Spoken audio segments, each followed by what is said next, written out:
দীর্ঘ 23 বছর লম্বা বিরতির অপেক্ষার পর বাংলার দামাল ছেলেরা যখন তাসমানিয়া সমুদ্র পাড়ে অস্ট্রেলিয়ার বিপক্ষে টেস্ট সিরিজ খেলতে গেছে, সেই ভয়ে সেই আতঙ্কে সমুদ্রের পাড়ে নামার আগেই সমুদ্রের পাড়েই প্যান্ট ট্যান্ট ভিজে মুইত্যা একাকার অবস্থা। মনারা মনারা মানে 3 দিনের একটা প্র্যাকটিস ম্যাচ খেলছে। অস্ট্রেলিয়ার একটা মানে এ দলও বলা যায় না, আমার মনে হয় তার থেকেও নিচে যে টায়ার থাকে সেই টায়ার একটা দলের সাথে খেলছে, এবং সেইখানে 3 দিনের টেস্ট ম্যাচ 2 দিন এক সেশনে শেষ, গোহারা হারছে। সর্বশেষ লাস্ট ইনিংসে অর্থাৎ বাংলাদেশের সেকেন্ড ইনিংসে হচ্ছে 54 রানে 10 উইকেট হারাইছে। আর স্কোর কার্ডটা যদি বলি, তানজিদ হাসান তামিম 41 বলে 22 রান করছে, সাদমান ইসলাম 6 বলে 6 রান করছে, মুমিনুল হক বাংলাদেশের যে টেস্ট সুপারস্টার 11 বলে 6 করছে, সুমাইয়া গভর্নমেন্ট সরকার সে হচ্ছে গিয়ে 18 বলে 5 রান একটা নান্দনিক ইনিংস খেলছে। মুশফিক রহিম দা মানে এটা কি বলে দা ডিপেন্ডেবল মুশফিক রহিম সে করছে 11 বলে 2 রান, আগে ফার্স্ট ইনিংসে 0 করছে। তারপর হচ্ছে কি অমিত হাসান 4 বলে 9 করছে, শান্ত লর্ড ক্যাপ্টেন ক্যাপ্টেন স্যার হচ্ছে গিয়ে 0 করছে 8 বলে। মেহেদী হাসান মিরাজ ফার্স্ট ইনিংসে একটা 100 রানের ঝলমল ইনিংস খেলা নিয়েছে 6 রান। তারপরে হাসান মাহমুদ 5 বলে 2, অর্থাৎ আমরা দেখতে পাইতেছি যে 2 অঙ্কের কোঠা একমাত্র একজন, যে তানজিদ হাসান তামিম, সে আবার ফার্স্ট ম্যাচে 0 করছিল, সে হচ্ছে গিয়া ছুঁতে পারছে, আর কেউ 2 অঙ্কের কোঠা ছুঁতে পারে নাই। প্যান্ট ট্যান্ট ভিজা মুইতা টুইতা একাকার অবস্থা।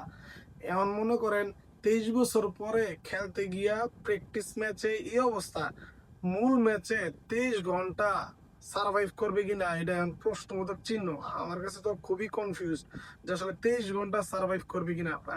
মানে একটা টেস্ট ম্যাচের একদিনে হচ্ছে কি আপনার 3টা সেশন 2 ঘন্টা করে করে 6 ঘন্টায় একটা দিন থাকে, অর্থাৎ 4 দিন খেলতে পারলে হচ্ছে গিয়ে 24 ঘন্টা আসে, 1 ঘন্টা কমাইলে 3 দিন 5 ঘন্টা খেলতে পারলে অর্থাৎ 23 ঘন্টা হবে। তো 23 বছর পরে গিয়ে 23 ঘন্টা সার্ভাইভ করবে কিনা, it's a big question indeed. আর যে অবস্থা এগোরেই ঘরোয়া ক্রিকেটারদের এগেনস্টে যখন মিচেল স্টার্ক বল করবে, প্যাট কামিজ বল করবে, তারপরে হেজেলউড বলবে, পাই থোপা মোপা মনে করেন ভাইঙ্গা একাকার গুনমার চুরমার হয়ে যাইব। ঠিক আছে, হেলমেট টেলমেট মনে করেন ভাইঙ্গা উইঙ্গা ছিদ্র মিদ্র হয়ে যাইব। এই একটা অবস্থা।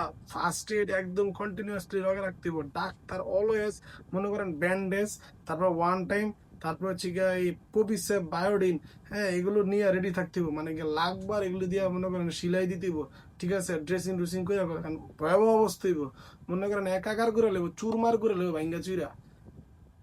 খুব টেনশন আছি ভাই, কি যে করবে বাঙালিরা 23 বছর করবে। আমি দেখছি যে ইন্ডিয়ারে, হ্যাঁ 30-এর উপরে গিয়ে ইন্ডিয়া একবার অল আউট হয়েছিল, আমার মনে নাই কত 35 না কত run, West Indies 27 run, maybe 17 run বাংলাদেশের জন্য অপেক্ষা করতেছে। এই অবস্থা থাকলে খুবই ভয়াবহ অবস্থা।